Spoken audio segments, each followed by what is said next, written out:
स्वागत है आपका अपने YouTube चैनल झार एडुकेयर में। तो आज के वीडियो में देखेंगे 10 क्लास का साइंस तीसरा चैप्टर धातु अधातु का थोड़ा लॉन्ग क्वेश्चन। इससे पहले MCQ बता दिए और पूरा शॉर्ट क्वेश्चन बता दिए जिसमें एक एक वर्ड का आंसर देना हो। अब थोड़ा सा डिफिनेशन टाइप का है ना, थोड़ा सा लंबा क्वेश्चन, यानी 2 या 3 नंबर, 2.5 नंबर में जो क्वेश्चन पूछता है, 2.5-3 नंबर में, 5 नंबर में पूछ सकता है। तो वैसे क्वेश्चन को थोड़ा देख लेते हैं। इस चैप्टर में क्या क्या क्वेश्चन थोड़ा लॉन्ग क्वेश्चन बन सकता है, ठीक है। तो 40-50 क्वेश्चन बताते हैं, जितना भी क्वेश्चन बन सकता है सारा क्वेश्चन, ठीक है। तो ये सब क्वेश्चन में पढ़ने से क्या हो रहा है, आपका चैप्टर पूरा रिवाइज होते जाएगा, ठीक है। इसलिए पूरा देखिएगा, ऐसा नहीं सोचिए कि इतना इतना क्वेश्चन कब याद करेंगे, क्या फ़ायदा देख के। सुनिए एक बार, पूरा चैप्टर समझा दिए हैं। चैप्टर समझे होंगे तो आराम से क्वेश्चन अपने आप याद होगा, रटने की ज़रूरत नहीं है, ठीक है। जैसे यहाँ पे क्वेश्चन है पहला नंबर, आघातवर्ध्यता और तन्यता का अर्थ बताइए। ऐसा क्वेश्चन कह सकता है। तो आघातवर्ध्यता नहीं जानते हैं, कोई चीज़ धातु है, इसको पीट करके पतला चादर बना सकते हैं, उसी को आघातवर्ध्यता कहते हैं। तन्यता क्या कहते हैं, किसको कहते हैं, तो किसी धातु को खींच के तार बना सकते हैं, उसको तन्यता कहते हैं, ठीक है। तो ये सिंपल सी बात है, आप डिफिनेशन आराम से अपने से लिख सकते हैं इसका। धातु को हथौड़े से पीटकर चादरें बनाई जा सकती है। धातु के इस गुण को आघातवर्ध्यता कहते हैं, जैसे सोना चांदी। और तन्यता क्या लिखिएगा, धातुओं को खींचकर तार बनाए जा सकते हैं और इस गुण को तन्यता कहते हैं, ठीक है। आघातवर्ध्यता क्या है, फिर से वही क्वेश्चन आ गया, तो इसको हटाते हैं। धातुओं के भौतिक गुणधर्म का भौतिक गुण, तो धातुओं की अपनी विशेष चमक होती है। ये आघातवर्धी और तन्य भी होता है। सोडियम और पोटेशियम को छोड़कर अन्य सभी धातुएं सामान्यतः कठोर होती है। और धातु के द्रवनांक और क्वथनांक, यानी गलनांक है ना, गलनांक और क्वथनांक उच्च होता है, ज़्यादा होता है, यानी जल्दी गलता नहीं है ना, उसका क्वथनांक जल्दी भाप बनेगा। कारण बताइए, धातु क्यों विद्युत धारा संचालित करती है, विद्युत चलता है धातु में, काय को चलता है। तो धातुओं में विद्युत संचालन के लिए मुक्त इलेक्ट्रॉन होते हैं। धातु में मुक्त इलेक्ट्रॉन होते हैं, है ना, जिससे विद्युत धारा के प्रवाह के अल्प प्रतिरोध उत्पन्न होता है। माने विद्युत कब चलता है, जब उसमें प्लस माइनस चार्ज आवेश हो, है ना। तो इसमें इलेक्ट्रॉन होता है, मुक्त इलेक्ट्रॉन, माने एक्स्ट्रा इलेक्ट्रॉन प्लस चार्ज होता है इसमें, ठीक है। इसलिए करंट इसमें लगता है। शुद्ध रूप में धातुओं की सतह चमकदार होती है। क्यों, तो धातुओं में मुक्त इलेक्ट्रॉन होते हैं जो प्रकाश ऊर्जा को अवशोषित, जो इलेक्ट्रॉन होता है इसमें वो प्रकाश ऊर्जा को अवशोषित कर गतिशील हो जाते हैं ना, इसलिए चम चमकते रहता है। ऐसा गतिशील होता है तो चमकता है ना, जिससे ऊष्मा ऊर्जा की उत्पत्ति होती है। इसलिए धातु की सतह प्रकाश को परावर्तित कर देता है, जिससे धातु चमकदार दिखता है। तो इलेक्ट्रॉन के कारण इलेक्ट्रॉन प्रकाश को अवशोषित किया और अवशोषित प्रकाश वहाँ से टकरा के वापस जा रहा था। टकरा के वापस जाने वाला चीज़ चमकीला चमकदार होता है। धातु को विद्युत धनात्मक क्यों कहा जाता है, तो धातु इलेक्ट्रॉन को त्याग कर धन आवेश बना देता है ना, प्लस चार्ज होता है इसमें, प्लस चार्ज होता है, इसलिए इसको धनात्मक कहते हैं। उभयधर्मी ऑक्साइड क्या होता है, और 2 उभयधर्मी ऑक्साइड बताना है नाम। तो ऐसे धातु ऑक्साइड जिनकी प्रकृति अम्ल और क्षारक दोनों प्रकार की होती है, उन्हें उभयधर्मी ऑक्साइड कहते हैं, ठीक है। या इसको ऐसा भी कह सकते हैं, ऐसा धातु ऑक्साइड जो अम्ल और क्षारक दोनों से अभिक्रिया करके लवण और जल बनाता है, तो उसको उभयधर्मी ऑक्साइड कहते हैं। जैसे Al2O3 और ZnO, ठीक है। अगला है जिंक ऑक्साइड को उभयधर्मी ऑक्साइड क्यों कहते हैं, ZnO को उभयधर्मी क्यों कहते हैं, तो क्योंकि यह अम्ल तथा क्षारक दोनों के गुण को प्रदर्शित करता है, ठीक है। अगला प्रश्न, सोडियम धातु को मिट्टी के तेल में डुबो कर रखते, क्यों, क्योंकि यह हवा में स्वतः जलने लगती है, हवा के संपर्क में आएगा तो जल जाता है और सोडियम ऑक्साइड का निर्माण करती है। इसलिए इन्हें सुरक्षित रखने अथवा आकस्मिक आग को रोकने, अचानक जो आग लग जाता है उसको रोकने से के लिए मिट्टी तेल में डुबो कर रखते हैं, ठीक है। क्योंकि सोडियम क्या है, बहुत अभिक्रियाशील धातु है, ठीक है। जैसे सोडियम, यहाँ रिएक्शन देखिए, सोडियम और ऑक्सीजन मिलकर के Na2O सोडियम ऑक्साइड बना देता है। अगला प्रश्न, जब कोई धातु तनु हाइड्रोक्लोरिक अम्ल से अभिक्रिया करती है HCl से, तो कौन सी गैस उत्पन्न होता है, तो हाइड्रोजन गैस उत्पन्न होता है, ठीक है। और समीकरण बताना है, तो समीकरण इस तरह से, जिंक प्लस HCl ZnCl2 बन गया और हाइड्रोजन गैस निकल रहा है। जब जिंक को आयरन सल्फाइड के घोल में डालते हैं तो क्या पर, तो जिंक सल्फेट बन जाता है। Zn यहाँ Fe अकेला है ना, Zn SO4 के साथ सेटिंग और Fe भाग गया, विस्थापन अभिक्रिया हो जाता है, ठीक है। यहाँ पे अपन से देख सकते हैं, सल्फेट के घोल में डालने पर आयरन विस्थापित हो जाता है और जिंक सल्फेट का घोल बन जाता है। अभिक्रियाशील धातु को तनु हाइड्रोक्लोरिक अम्ल में डाला जाता है तो क्या होगा, कौन सी गैस निकलेगी, तो वही हाइड्रोजन गैस निकलेगी। जैसे FeH2SO4 तो FeSO4 बन जाएगा, हाइड्रोजन गैस निकल जाएगा। सक्रियता श्रेणी से क्या समझ, सक्रियता श्रेणी कहते हैं माने कौन सा तत्व कितना सक्रिय है उसको जानना है, उसका जो वो घटते या बढ़ते क्रम में लिखते हैं उसी को सक्रियता श्रेणी कहते हैं ना। विस्थापन अभिक्रिया के आधार पर वह धातुओं को उनकी घटती हुई अभिक्रियाशीलता के क्रम में एक उदक स्तंभ में सजाया गया, जिसे धातु की सक्रियता श्रेणी कहते हैं। माने कौन सा धातु सबसे ज़्यादा अभिक्रियाशील है, फिर उससे कम कौन, फिर उससे कम कौन, जैसे घटते क्रम में सजाया गया है धातुओं को, तो उसी को सक्रियता श्रेणी कहते हैं। चैप्टर पढ़ाए थे उस समय बताए थे पूरे। हाइड्रोजन एक अधातु है, फिर भी उसे सक्रियता श्रेणी में जगह दिया गया है। हाँ, हाइड्रोजन को जगह दिया गया है सक्रियता श्रेणी में। क्या है, तो धातुओं की तरह हाइड्रोजन भी इलेक्ट्रॉन त्यागता है, इलेक्ट्रॉन देता है तथा धन आयन बनाता है, प्लस चार्ज बनता है, इसलिए हाइड्रोजन को सक्रियता श्रेणी में जगह दी गई है। जल के साथ कैल्शियम तथा पोटेशियम की अभिक्रिया का समीकरण लिखना है, तो जल के साथ कैल्शियम अगर करें तो कैल्शियम हाइड्रोक्साइड बन जाता है, पोटेशियम करें तो पोटेशियम हाइड्रोक्साइड बन जाता है। रिएक्शन आप देख लीजिएगा, यहाँ देखिए। आयनिक यौगिक तो या विद्युत संयोजी यौगिक किसे कहते हैं, तो जिन यौगिकों के अणु में विद्युत संयोजी बंधन या आयनिक बंधन रहता है, यानी प्लस माइनस वाला बंधन होता है, तो उसको विद्युत संयोजी या आयोनिक यौगिक कहते हैं। जैसे NaCl, Na में प्लस होता है, Cl में माइनस। आयनिक यौगिकों का गुणधर्म लिखने को कहा है, तो गुण इसका यह होता है कि बड़ा कठोर होता है, है ना। ये रवादार, ठोस तथा थोड़े कठोर होते हैं, क्योंकि धन और ऋण आयनों के बीच मजबूत आकर्षण बल होते हैं।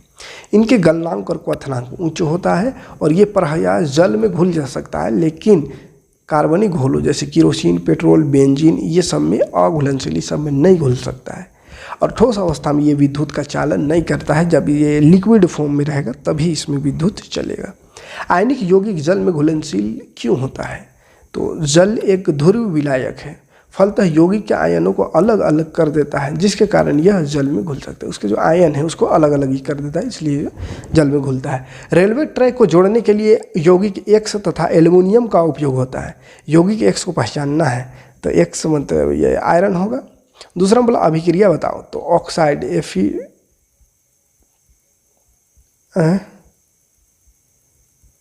और दूसरा इधर थर्मिट अभिक्रिया कहते हैं ना, तो जिस अभिक्रिया से इसको जोड़ते हैं उसको थर्मिट अभिक्रिया कहते हैं।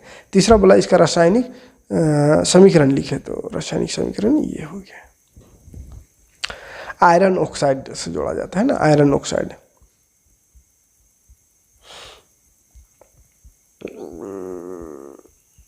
आयनिक यौगिक का गलनांक उच्च क्यों होता है, तो आयनिक यौगिक का गलनांक और क्वथनांक उच्च होता है क्योंकि मजबूत अंतरा आयनिक आकर्षण को तोड़ने के लिए ऊर्जा की पर्याप्त मात्रा की आवश्यकता होती है, क्योंकि ये आयनिक बल से बंधा हुआ है, ठीक है। तो उसको तोड़ने के लिए थोड़ा ज़्यादा ऊर्जा की खर्चा होती है।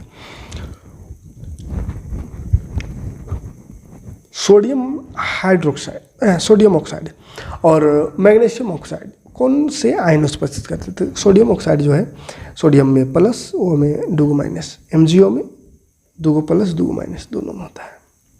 सोडियम, ऑक्सीजन, मैग्नीशियम के इलेक्ट्रॉन बिंदु संरचना, इलेक्ट्रॉन का होता है। सोडियम में 11 इलेक्ट्रॉन होता है, तो देखिए दूसरा पहला सेल में 2 इलेक्ट्रॉन, फिर इसमें 8 गो, दूसरा सेल में 8 गो रहेगा, तो 8 2 10 हो गया, 1 बाहर रहेगा। ऑक्सीजन में 16 होता है, 16 बोलते हैं, कितना होता है 8 होता है ना, 8 द्रव्यमान 16 होता है, तो 8 होता है, तो शुरू वाला में 2 गो, फिर दूसरा वाला में 6 गो रहेगा। मैग्नीशियम का 12 होता है, तो शुरू वाला में 2 गो, फिर 8 गो दूसरा सेल में, फिर अगला सेल में 2 गो रहेगा, ठीक है। अम्लराज या एक्वारिजिया किसको कहते हैं, एक्वारिजिया, तो सांद्र हाइड्रोक्लोरिक अम्ल एवं सांद्र नाइट्रिक अम्ल का 3:3:1 के मिश्रण को, है ना, 3:1 के मिश्रण में किसको घोल मिलाते हैं, तो HCl और नाइट्रोजन दोनों को 3:1 में मिला देते हैं, तो इसी को एक्वारिजिया कहते हैं। यह सोना को गला देता है, सोना को ही गला देगा ये।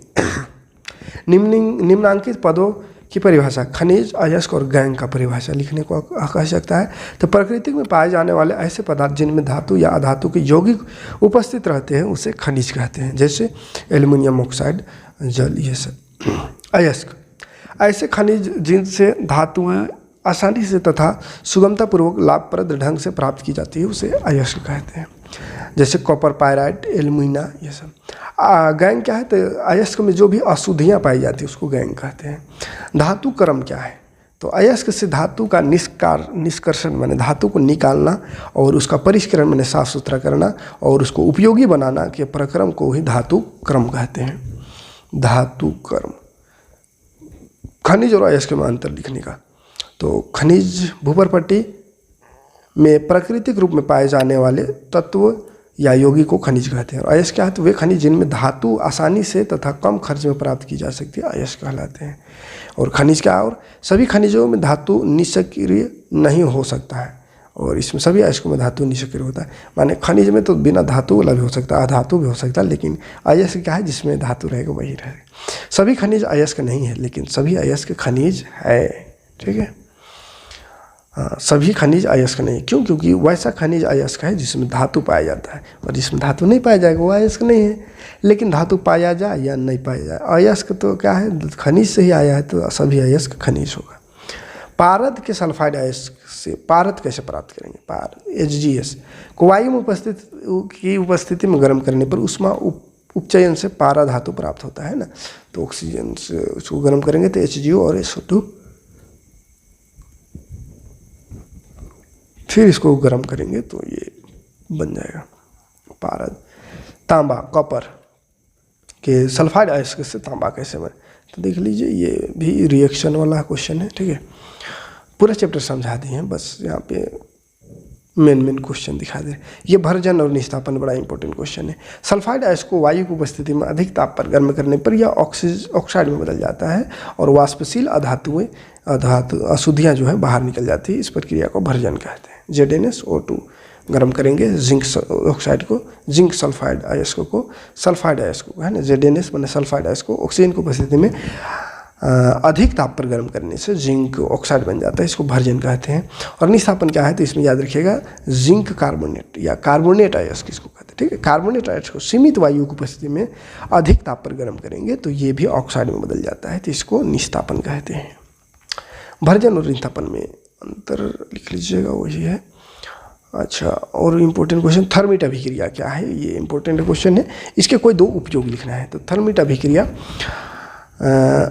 आयरन ऑक्साइड Fe2O3 को एल्युमिनियम के साथ अभिक्रिया अति तीव्र होती है, एल्युमिनियम से बहुत तेज अभिक्रिया करता है, जिससे काफ़ी ऊष्मा उत्पन्न, बहुत ज़्यादा हीट। इस अभिक्रिया को थर्मिट अभिक्रिया कहते हैं। जैसे Fe2O3 फेरस ऑक्साइड और एल्युमिनियम, Fe+Al2O3 एल्युमिनियम ऑक्साइड, और ऊष्मा निकलता है। तो इसको रेलवे ट्रैक को जोड़ने, रेलवे जो पटरी है उसको जोड़ने के लिए इसका उपयोग होता है, और क्षारयुक्त मशीन के पुर्जों को जोड़ने में है ना, बड़ा बड़ा मशीन के पुर्जों को।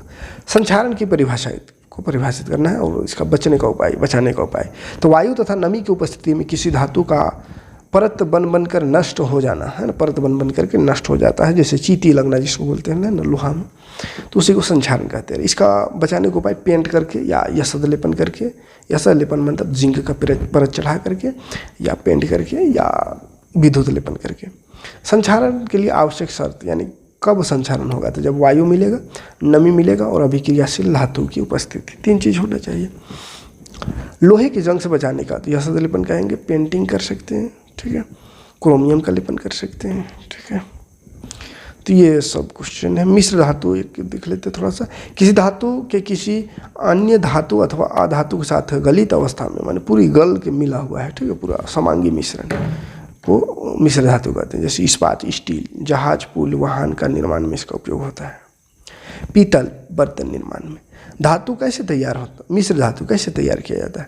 तो पहले मूल धातु को गलित अवस्था में लाया जाता है, माने पूरा गला दिया जाता है, और उसके बाद दूसरे तत्वों को एक निश्चित अनुपात में इसके विलीन कर दिया जाता है ना। तो जो दो धातु को मिला करके मिश्र धातु बनाना है, वो दोनों को गला करके और निश्चित अनुपात में जैसा बनाना है उस हिसाब से मिला देते हैं और उसको फिर ठंडा कर देते हैं, तो फिर वो मिश्र धातु बन गया। ठीक है, प्लेटिनियम, सोना और चांदी, ये सब का उपयोग आभूषण बनाने में किया जाता है। क्यों? तो ये सब जो है बहुत कम अभिक्रियाशील, माने जल्दी किसी से अभिक्रिया नहीं करता है, यानी खराब नहीं होता है। ठीक है, ये संक्षारित नहीं होगा, अभिक्रिया नहीं हो रहा है यानी संक्षारित नहीं होगा। इनकी चमक भी तेज रहती है, अतः इनका उपयोग आभूषण बनाने में किया जाता है।